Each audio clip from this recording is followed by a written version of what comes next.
Alright, so here we have the Necromancer overview. I'm going to go over several Necromancer builds that I might be running in season, and one of the reasons I wanted to look into Necromancer is, number one, I haven't played Necromancer since basically the initial season after its release, so I was missing out on several. There were a lot of bugs that still weren't fixed. Stewart's Greaves didn't exist at the time. Fueled by Death was disabled.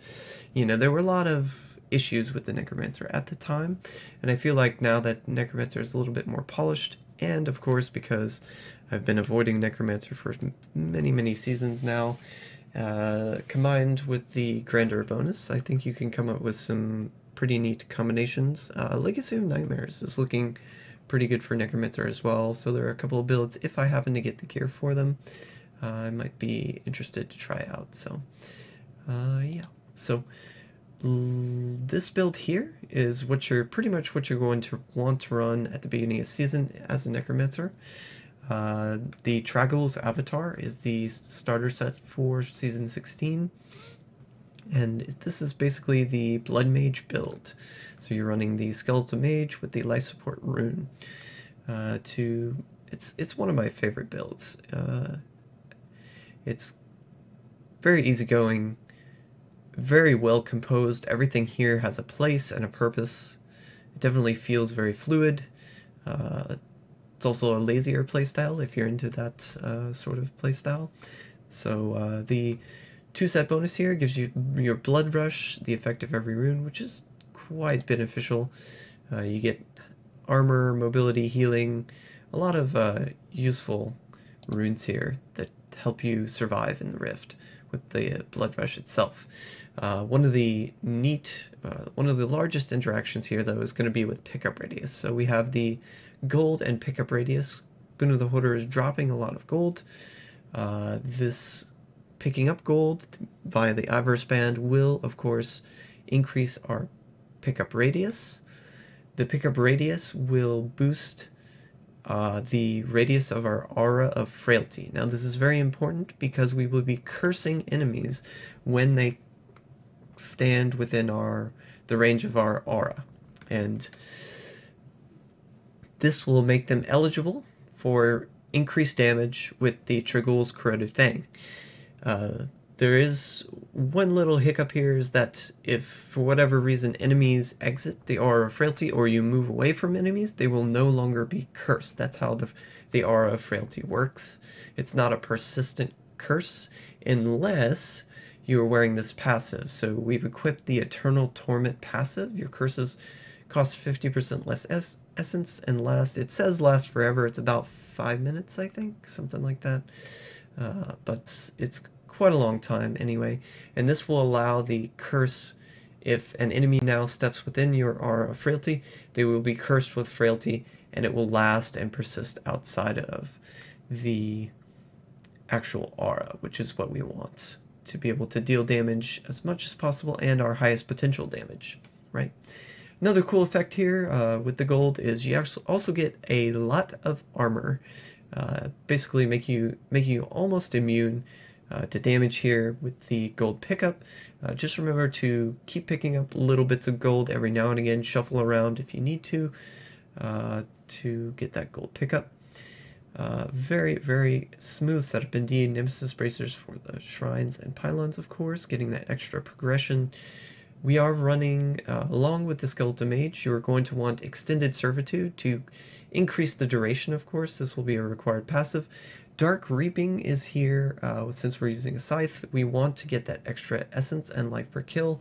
It's going to be a nice mechanism for both recovery and maintaining essence. So this is how we're going to keep our essence up and be able to spawn mages. And also command our skeletons. So we also have command skeletons on the bar. This will summon up to 7 normal skeletons that will attack targets kind of at random, but if you command them, they will leap onto, focus on that target and freeze it, right, for a long duration, which is what you want. A huge damage component here is going to be the Chrisman Sentence.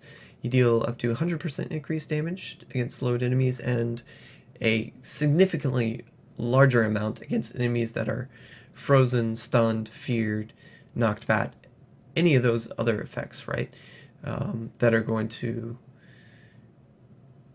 impair them even further is going to be very significant with this build. So the Command Skeleton's Freezing Grasp will let you target that yellow elite or the blue elites. You can focus command your skeletons on those enemies and just make sure that you get the full Crisman's bonus against that target.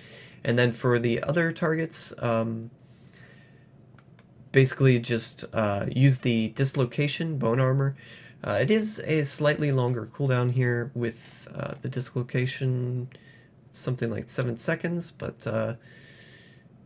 it's quite manageable, I find. It allows you to stun enemies, keep them CC'd, and you will benefit from that higher Crisman's there as well. Now, let's see here. We are using the Trap Gem as well, so if you're standing nearby enemies, you will slow them and help to proc that bonus as well. So just keep that in mind. What else? We have the Circle, of course, helping us raise additional mages and also increasing their duration. Are there any other duration increases? The Life Support Rune, of course, giving us 2 extra seconds, which is quite nice, I find, for just getting around the rift a little bit easier without having to cast mages quite as often as some of the other runes. So it's quite nice in that regard. Yeah, so we're running the Enforcer gem here, the legendary gem, helping to increase our pets and decrease the damage they're going to take. And yeah, so it's a very smooth setup indeed. The mages themselves, the attack speed, their attack speed is only going to be increased by the Tasker and Theo, which we have in the cube here. We do have a lot of attack speed on gear, but that's only going to increase the mage damage. The affixes on gear for attack speed do not increase the actual cast rate of the mage. It's just the most efficient method by a small margin to deal extra damage with, so that's why we're putting that affix on gear, if you're going to see that. Yes, and forgot to mention the Command Skeleton's Freezing Grasp. Each hit of each skeleton will put a stack towards the lost time. This item here, your cold skills will reduce the movement speed of enemies. In addition, they increase your movement speed. So I found that the cold skeletons were able to both debuff enemies with this rune, or with this item, with cold, addition helping you proc, your trapped and your Crisman's even that much easier, right? But in addition to that, they also help out with the movement speed stack. So you can get up to 50% movement speed just from individual hits from your Command Skeleton, which is really cool synergy here. It means you don't really have to have another cold skill on your bar other than the Command Skeleton's Freezing Grasp to keep this bonus up pretty much all the time, close to 100%, right? Not perfect, but close. Anyway, other movement that we're going to have in the build, Fueled by Death, of course, giving us up to 30% movement speed. Already mentioned the Boon of the Hoarder there with the 30%, and then we have Steward's Greaves, which give up to 100% movement speed here. So you're going to be flying through this rift. These rifts, collecting keys, gold, secondary gold find on gear, of course, and I've opted here for a diamond in the helmet just because I felt like the build was more fluid with a slightly reduced bone armor dislocation. You're able to stun packs and enemies more often to proc that Crisman bonus with this configuration. But if you want to, you could swap the diamond out for maybe an amethyst for extra life, or you could go an emerald for even more gold find. That would be something to look into as well, right? So it's really whatever you want for that slot. Skeleton mage damage, of course, crit wherever you can, crit hit damage, and then I've opted for vitality on the phylactery here just for a little bit of extra defense. And yeah, the Hellfire Amulet here, I'm running Spreading Malediction, which would be a nice boost to damage if you can manage to get a Hellfire Amulet such as this with Spreading Malediction on it. It'll be a nice damage increase because the more enemies nearby that are cursed, you know, you'll be cursing enemies quite often. It's only 1% per enemy, but that adds up, right? So if you come into a highly dense area, you will get, 20, maybe 30% extra damage. And anyway, that's the idea. You can keep Devour on Numlock, so that as you kill enemies, you will consume their corpses and then get extra. This is an extra method of healing. If you want to, you can really swap this out for possibly Satiated to increase your maximum life, giving you even more toughness. My preference thus far has just been to go with Cannibalize. So anyways, if you want to, there is a secondary variation to this build. And this here was just the old Justice variation that we used to run. I feel this configuration is a higher multiplier, but it's much harder to keep up because it's not, at least in Nephilim Rifts, it's very hard to keep the Justice set engaged without a lot of cost reduction. This setup here, though, is like if you want to optimize the setup even further and just go like full on out. What we're going to do here is we're going to gear pickup radius. So instead of some of those gold percent find secondaries, we're going to replace those with pickup radius. And then we're also going to swap out the amulet. So we're not running the Hellfire amulet anymore. In this variation, we're running the Rondal's locket. This is all to be able to such that we won't need the Avarice band anymore. We'll be able to swap out that piece of jewelry because we want to replace it with Brigg's Wrath. So this is like the ultimate, if you can fit it in, this would be like amazing because this pulls enemies to a target location when a curse is applied.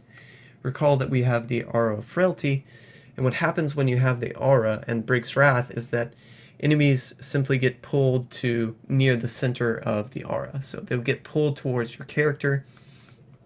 As you hit them with the edge of the aura, they'll get pulled towards the center of the aura, right? So that's pretty much how I've seen it work. And this is really nice because it automatically procs, because it's a pull, it automatically procs the Charisma's bonus for any enemy that's just gotten pulled. So you have much higher uptime on your Charismans. You're able to pretty much mow down the rift even faster with this bonus. So as before, still fitting in the Eternal Torment and Fueled by Death passives, as I felt those were more important, but since we are gaining more damage through this mechanism, I've opted to drop the Spreading Malediction passive. Didn't feel it was as required here. We are running the Cold Bone Armor, Harvest of Anguish, with this variation because we won't need Dislocation as often. This is more like super high, going as high speed as you can go. One other thing I forgot to mention before is that Bone Armor does give us a little bit of damage reduction here, so try and keep that up. With the Scythe of the Cycle, you're going to have your Bone Armor will be reduced quite often, so just make sure you cast it fairly regularly and it doesn't expire. Anyways, that's an overview of the Blood build. Quite excited to try this build out again, see what the potential of it, and yeah, just sort of enjoy rifting. Alright. And moving right along, we have the Rathma Singularity Mage speed build. This is going to be a solo Grandeur speed build for the Necromancer. And the idea with this build was to put something together that would be fairly easy to set up, fairly easy to play, feel very fluid, be mobile, yet still have a lot of recovery, and have a lot of defense as well. So something that's really balanced and could just feel like a joy to play as opposed to dying every second in the rift is kind of what I'm going for here. So just keep that in mind. Remember, we are running Singularity Mage, which consumes all of your essence to reduce powerful minions. So we're just empowering these as much as possible, as often as we can, right? And we're doing that by regenerating essence as quickly as possible. We're doing that by wearing the Requiem Seraplate as the seasonal Grandeur bonus. This gives Devour an additional 100% extra essence and life, so this is going to be a method of both life recovery and essence generation. which is going to be pretty huge. On top of already having the Dark Reaping, so when we slay enemies, we'll also get 2% essence and 2% life, which is going to be quite nice. In addition to that, we're running a generator in this build. We're running the Bone Spikes generator, so it should be fairly quick once you get going to put out these Singularity Mages, and on top of that, make sure that we are recovering a lot of health. To that end, I've put in Grisly Tribute. I've had a lot of luck with this passive in the past as far as life recovery and making a stable build, and I'm excited to put it in this configuration as well. I've opted for the weapon with this particular setup here, but you could just as easily put it on the bracer. For defense, we are running the 4-set bonus, of course. With the set will give us 50% damage reduction. We are running Dainty's Binding in combination with a curse, so we're running Decrepify in this setup. You're going to be cursing enemies. That will keep your defense up and your damage as well. Since we're running the Trag'oul's Corroded Fang, you will have to curse enemies to be able to deal the most damage to them, to be able to benefit from this multiplier. And you also get some defense from the Bone Armor, Dislocation, get 30% there at 3% at 10 stacks. And then we also have the double unity setup, one for you, one for your follower, and the follower token giving you 50% damage reduction as well. So it should be a fairly stable setup. High defense, high recovery, high essence gen, and should be really consistent as far as damage is concerned. This is a ranged setup. We're running the Zay's Stone of Vengeance for extra multiplier at range, the Bane of the Trapped, and the Enforcer Gem, of course, helping protect our minions and give them extra damage. The cool thing here is we're running the Bone Spikes with the Frost Spikes rune, and if you're wondering why we're running cold here, is because it's the only skill placement that we can run a cold rune on, and there's huge synergy here with the Lost Time Phylactery. So the Phylactery here, you run when you run a cold skill that is actively cast often, or perhaps the command skeletons with the cold rune, they will hit enemies, or you will hit enemies, and this will keep up the lost time quite often at that maximum 5 stacks, which is key to keeping up your mobility in this build. So this is where most of our mobility is coming from. In addition, it also helps you proc your Trapped and your Christmas bonus, if perchance your curse is not yet on an enemy for whatever reason, which is quite nice. Curse, of course, also helping to proc Grisbin's the base slayer.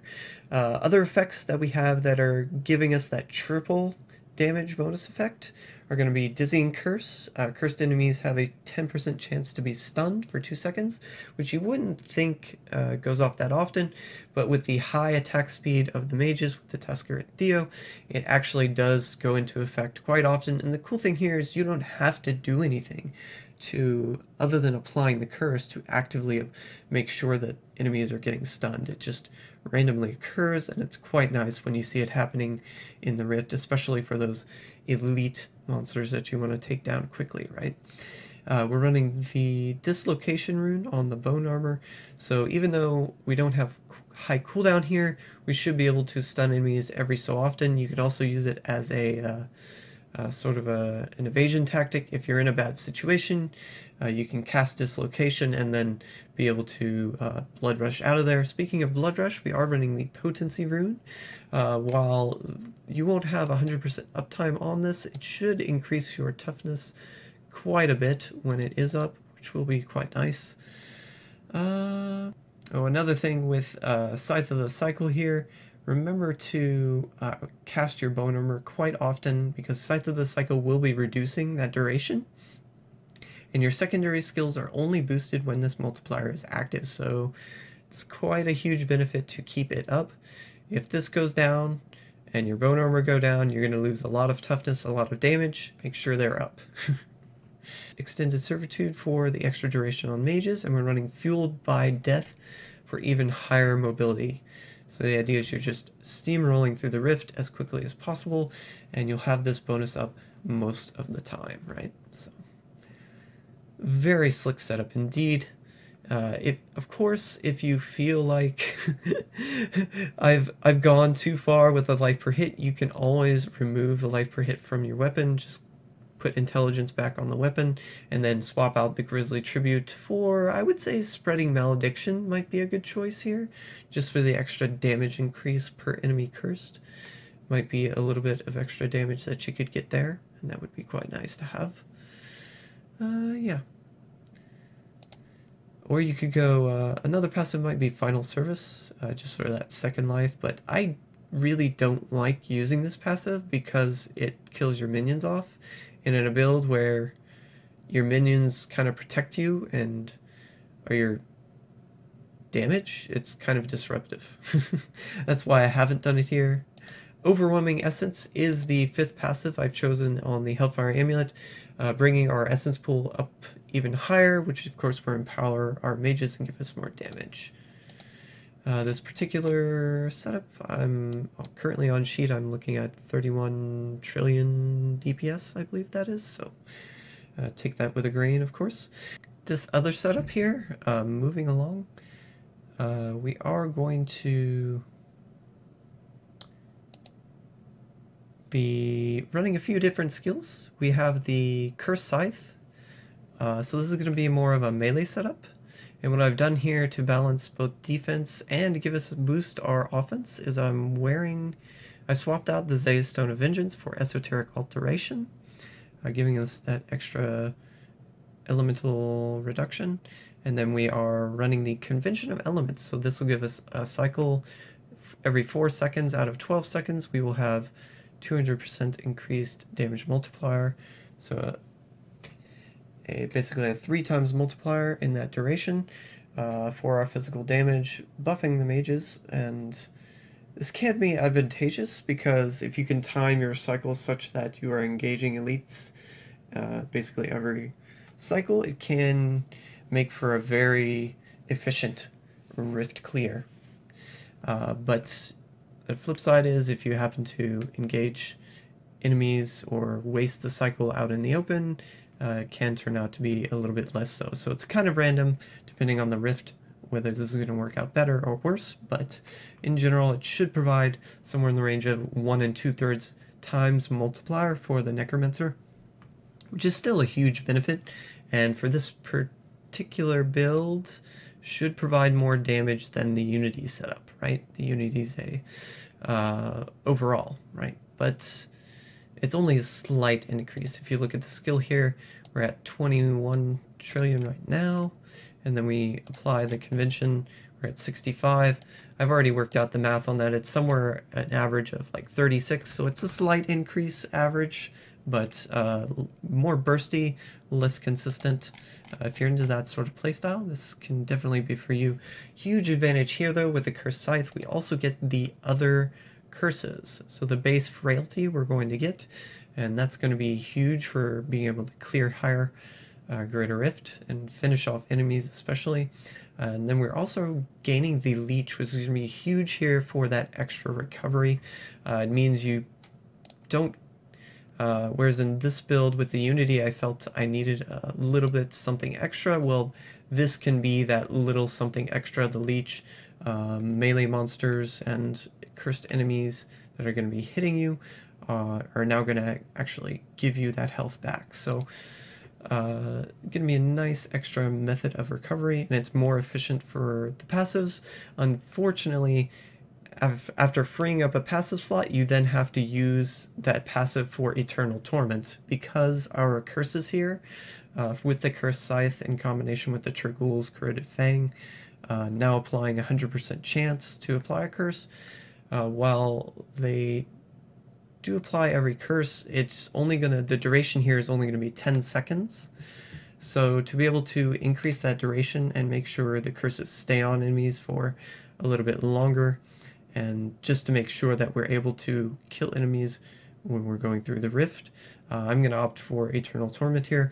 If you do feel comfortable with the 10-second duration, then by all means swap this out for either Grisly Tribute or Spreading Malediction or some other interesting passive of your choice, of course. So keep that in mind.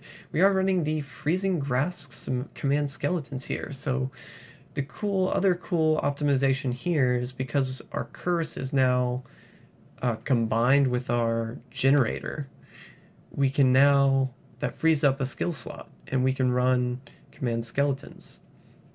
Command skeletons, of course, with the cold rune would apply a freeze effect and proc the triple damage bonus from our Chrismant, which is huge for being able to target the yellow elites, pin them down, make sure that tripled bonus is in effect on them. It's also really important because the skeletons here will keep up your lost time movement speed bonus, and each hit from each individual skeleton will proc a stack of the lost time. I've already tested this, so as in regards to your own movement speed, which is quite nice. You don't even have to command your skeletons as long as they are just attacking. You will keep up this. So if you need to save essence for whatever reason, you don't have to command skeleton with this build, which is quite nice in my opinion. It's just like a little extra perk as far as being able to focus damage, right? So, and the other cool thing about this setup too is you can run it in group. So very similar to the other build, but quite different at the same time, just playstyle wise. I feel either one of these is going to be my go-to in season. I feel after testing them out and getting a feel for them and seeing, you know, maybe this is too much toughness and I've gone over the deep end. Maybe this is too little toughness and I feel like I might need a little bit more defense, right? So just depends what works out, what doesn't. But I feel like both of these will have quite a lot of mobility, balance of toughness, high damage to get you through the rift, and ease of use is through the roof, right? So very advantageous setups here. And yeah, I'm just very happy with both of them. Something to note here with both of these setups, I am set up currently to run with the Enchantress, so that extra little bit of mobility here can help out, both for hitting your slightly lower generator breakpoints. That's why I'm optimized for 1.76-ish attack speed for both generators, hitting slightly lower FPA. But if you have the Command Skeletons is different from Skeleton Mage.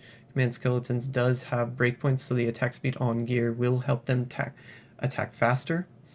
And you can hit a slightly lower breakpoint. Not that it matters much here because the Command Skeletons themselves aren't really doing that much damage. It's just something to note if you, for example, wanted to swap out the rune, maybe to Dark Mending and then just sacrifice. I don't know why you would want to sacrifice the mobility here, but if you want to do that, that is still an option, right? So just something to note.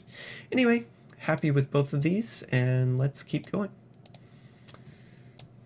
And next up, very interested in this Legacy of Nightmares Thorns build. If I can put it together at some point in season, we're running the Spirit of Gyro.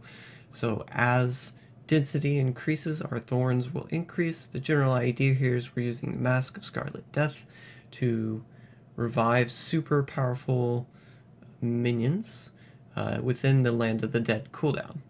Now, how we make the Land of the Dead more worthwhile is we extend our multipliers using Haunted Visions in combination with the Simulacrum, doubling the duration of Simulacrum, doubling the duration of Reservoir, in combination with the Raylina's Shadowhook, gives us a ton of multiplier, pair the increased essence pool, right? The cool thing here, though, is because we're not running Singularity Mage, there are a couple of things that are slightly different. For instance, we're running with the Revives. These have a slightly longer duration than Mages, so in combination with the Extended Servitude, they will last almost the full duration of the buff from the extended duration for Simulacrum. So almost the full 30 seconds from the if you are refreshing them near the end of the Land of the Dead. So assuming the last 5 seconds of the Land of the Dead, you're recasting your revives as much as possible. They should last almost until the end of the Simulacrum bonus, which is quite nifty indeed. Makes it such that your cooldowns for this particular setup don't have to be quite so high. It's a very nice setup in my opinion. Gems for running Boyarskis with Trapped and the Enforcer gem. Running a bunch of elemental damage with the Andariels, the Lidless Wall here, Bracer and the Amulet as well. The reason I've opted for the Tasker and Theo in the main hand here is because we want to increase the attack speed of our, not just the revives, but we're looking more for the command skeletons, because the difficulty here with the Simulacrum draining health is that we don't have a great means of recovery in this current setup. So we have the Dark Mending here, and this should cover this and then a little bit extra on top. So covering that degeneration quite nicely, giving a little bit of recovery to the build.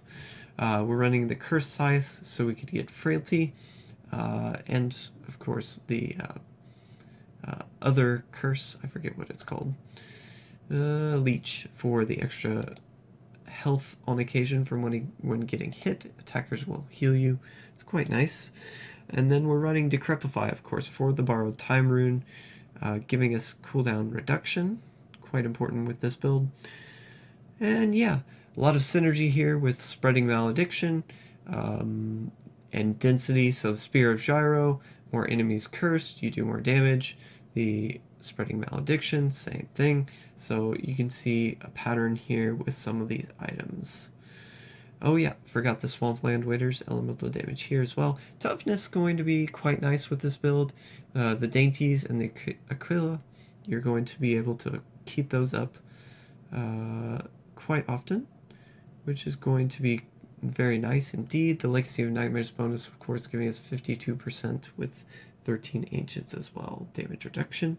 And then because we don't have a Blood Rush in this build, we're going to slot the Illusory Boots and just move through enemies that way. It should be a little bit harder to dodge certain attacks in the Rifts with the Illusory Boots and no other movement speed, but in my opinion, it's still probably one of the most efficient configurations you can opt for, right? So I did do a little bit of testing with the revives on the PTR and on live. I found that the revives, I believe, when they get hit, they will return Thorns damage, but that Thorns damage will not proc area damage, if that makes sense. So the Thorns coming off your pets, from what I could tell, was not proccing area damage. That's why I saw a lot of different players running with area damage. I've opted for just straight toughness here, going for, since we don't need crit with Thorns, Thorns doesn't scale with your weapon. You don't even need the weapon damage range, the physical damage range on your weapon. If your perfect weapon would roll this off. It's kind of hard to get that, but if you happen to find a weapon like this, amazing, right? So just going for cooldown, elite, bonus damage to elites, invite, armor, these sort of things, right? And revive damage, of course, on the chest and the shoulder piece.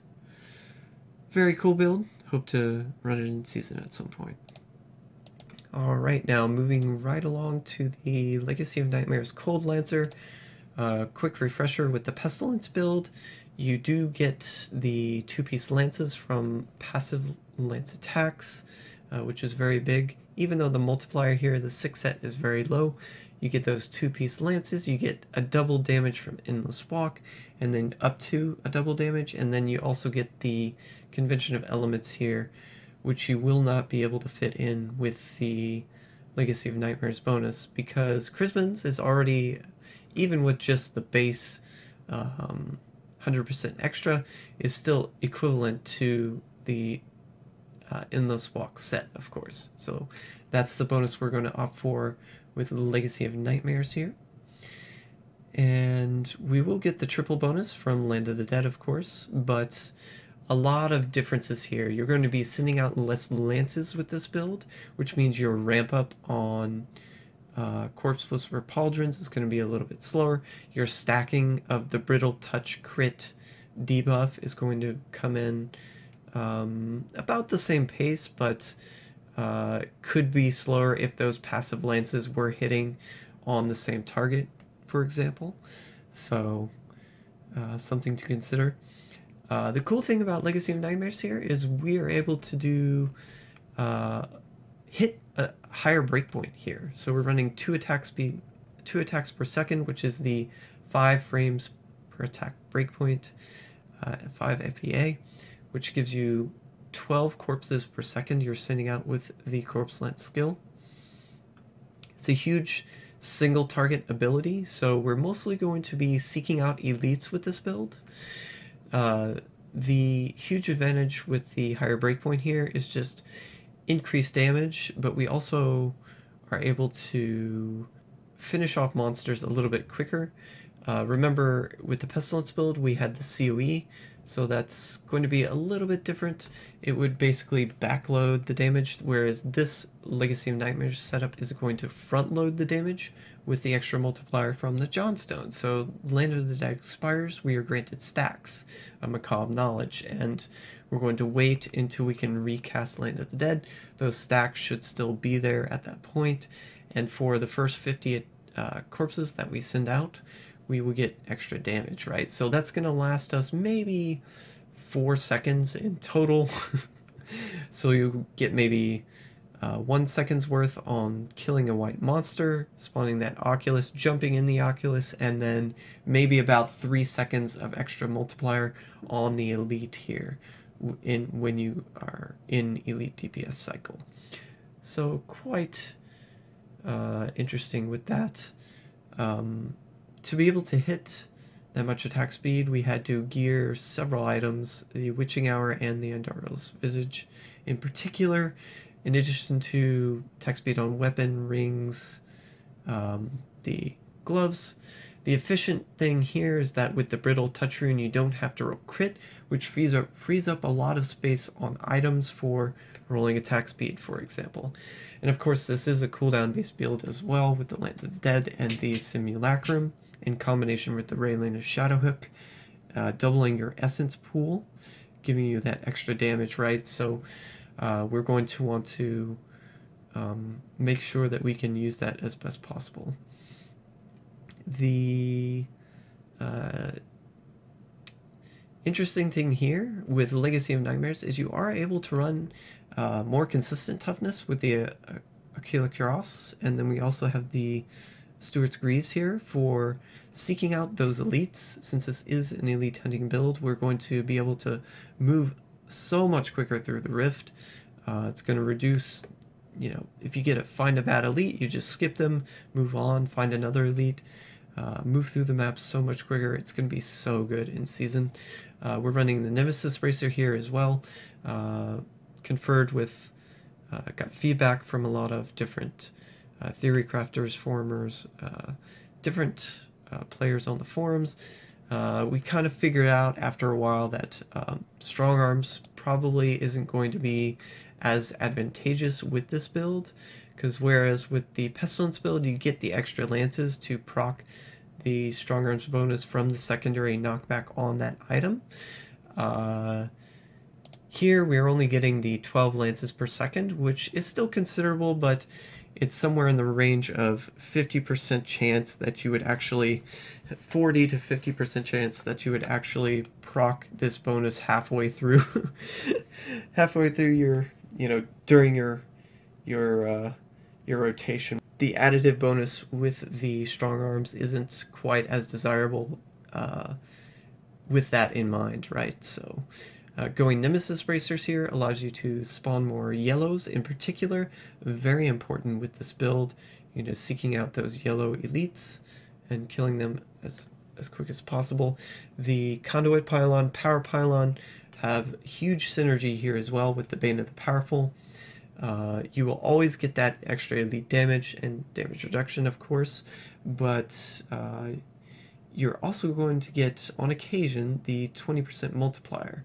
And I'm going to say rare occasion here because killing, the only time you would kill the entire elite pack is if you had a blue pack with like health link or something. The second scenario in which you would have Bane of the Powerful multiplier up is if you get a good pylon. So if you get a conduit or a power, this will help you proc your Bane of the Powerful and keep this bonus up more often in the Rift, right? The elite damage here, of course, counting almost as a straight multiplier, so seek that out on your offhand as well if you can manage it. Damage against elites, going to be very nice for this particular build. Corpse Lance damage on the shoulder piece, chest piece, and the offhand here, yeah. And a lot of elemental damage, so we're running the Swampland Waders from the, you would have to have either re-rolled this or played a Witch Doctor, right, to acquire this item, and then you roll the cold element. And then we have the Frostburns, the Endoria's Visage, and then we have the Amulet and the Bracer, of course, with cold damage. Yeah, so it's a very efficient setup. It's going to be interesting in season. Defensively, we have the Dainties Binding, the Aquila, and then we have the Legacy of Nightmares set bonus, of course, giving us that damage reduction. That said, I did find this a bit squishier in comparison to the Pestilence build, just because there is less room to configure Vitality on gear. So if you can either swap out the elite damage here or for some Vitality, or you could potentially just place some extra Paragon into Vitality. That might be something to consider with this build to sort of even out the defense as compared to a Pestilence build, for example. Yeah, and that's about it for this build. Oh yeah, Grim Scythe, going to be really neat with this setup. The Pestilence build runs the Devour because it has to generate those extra passive Corpse Lances via the 2-piece bonus.